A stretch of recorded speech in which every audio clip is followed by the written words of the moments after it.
महाराजा उग्रसेन को मथुरा का राजा बना दिया गया। देवकी वसुदेव नंद बाबा आदि से मिले, सारी व्यवस्थाएं बनी। अब नंद बाबा चलने की तैयारी में हैं। इधर वसुदेव और नंद बाबा तो मित्र हैं, दोनों मित्र गले से लगते हैं। दोनों मित्र मित्र के दुख से दुखी हैं, रोने लगे। एक दूसरे की आंखों से अश्रुधार फूट पड़ी। तुलसी बाबा ने भी कहा, जोन मित्र दुख होई दुखारी, तिन्हे विलोकत पातक भारी। निज दुख गिरि सम रज करी जाना, मित्र के दुख रज मेरु समाना। एक दूसरे के दुख में डूब गए। नंद बाबा मन में सोचते हैं, मेरे मित्र वसुदेव इतने वर्षों तक कंस की जेल में पड़े रहे। इनकी आंखों के सामने कंस ने इनके 6 पुत्रों का वध कर दिया। मेरे मित्र कितने कष्ट में होंगे। इस दुख को याद करके नंद बाबा रोते हैं, वसुदेव रोते हैं। मैं कितना स्वार्थी हूँ। मैंने एक अपने पुत्र की प्राण रक्षा के लिए नंद बाबा के घर में पैदा हुई वृद्धावस्था में एक कन्या को ला करके कंस के हाथों मरवा दिया। मेरे जैसा स्वार्थी संसार में कोई नहीं। नंद बाबा के गले से लिपट जाते हैं, कहते हो सके तो नंद बाबा मुझे क्षमा कर देना। मेरा अपराध तो क्षमा के योग्य नहीं है, लेकिन मैं फिर भी क्षमा मांगता हूँ। कितना स्वार्थी हूँ मैं। बहुत करुणा की और विस्तार की लीला है।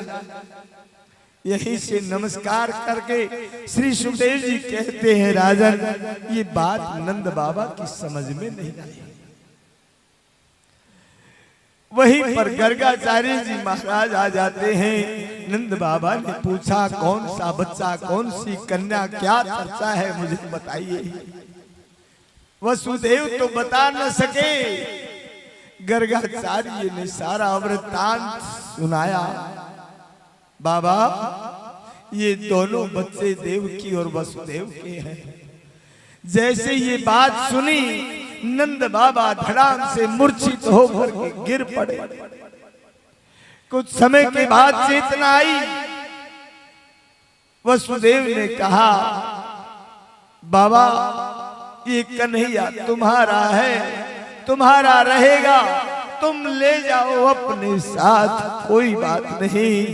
नंद बाबा ने कहा, वसुदेव मैं इतना स्वार्थी भी नहीं हूं जो 11 वर्ष के बाद तुम्हारे 6 पुत्रों की हत्या के बाद इस एक तुम्हारे पुत्र ने 11 वर्ष के बाद तुमने इसका मुखमंडल देखा है, और आज मैं पुनः अपने स्वार्थ के लिए तुम्हारे पुत्र से अलग कर दूं।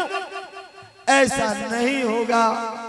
वासुदेव कन्हैया तुम्हारा है तो तुम्हारे पास रहेगा, लेकिन मैं तो इस बात से डरता हूँ, जिस प्रकार से मैं तो अपने हृदय पर पत्थर रख करके अपना जीवन निकाल लूंगा, लेकिन यशोदा को क्या कहूंगा।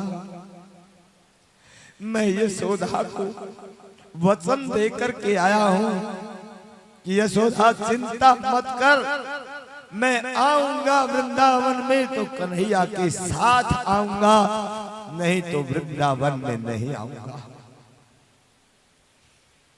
जैसे ही यशोदा को पता चलेगा कि कन्हैया मेरा नहीं देवकी पुत्र है, यशोदा अपने प्राणों की रक्षा नहीं कर पाएगी, वो प्राण त्याग देगी।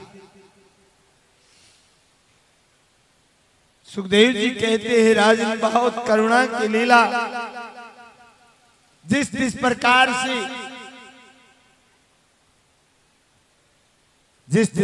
से नंद बाबा आते हैं, यशोदा को समझाते हैं, बहुत विस्तार की लीला।